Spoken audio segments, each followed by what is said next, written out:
Good morning. It's time for last week's energy today.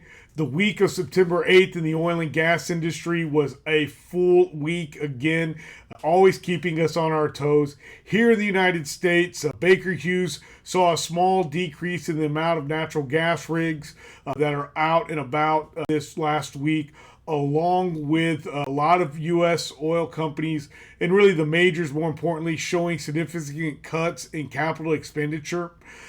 I think this is definitely due to the fact that these oil and gas wells that we're drilling all across the United States are only getting more efficient and effective. Keep in mind, when we're drilling wells these days, we are now drilling wells twice as long as they used to be. And that is now just one well, considered one well rather than two, especially when we're drilling maybe 30,000 feet instead of 15,000 feet.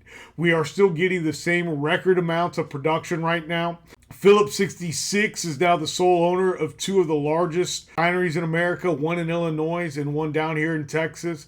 Y'all, we are really understanding and seeing more the effects of the new policies that are being put in place and the red line being removed by this administration.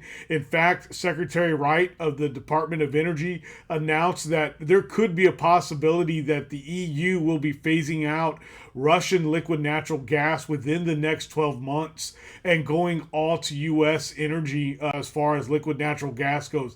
That is huge, as we only continue to be the Saudi Arabia of liquid natural gas.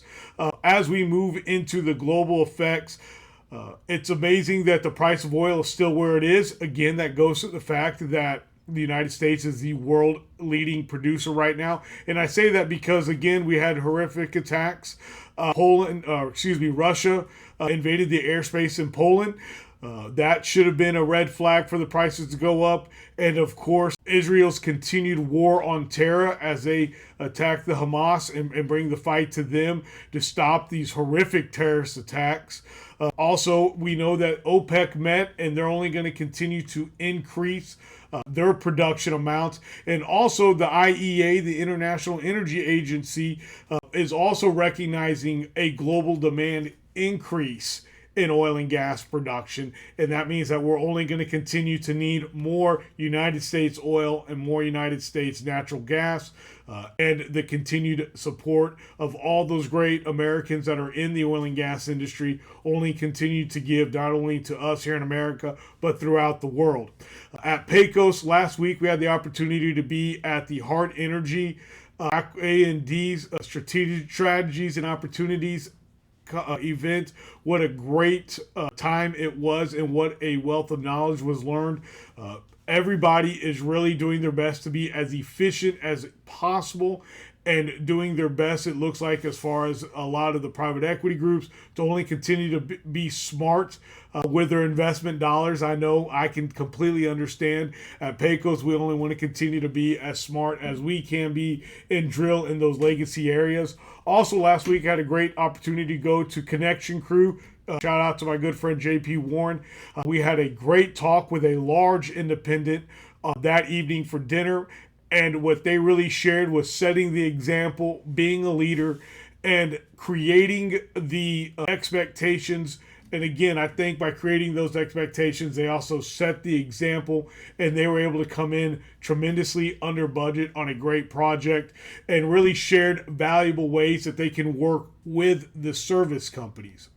This week, we've got another full week. We're headed to Beverly Hills to go talk on a panel at the Family Office Club, and then I'll be in Houston on a panel at another family office.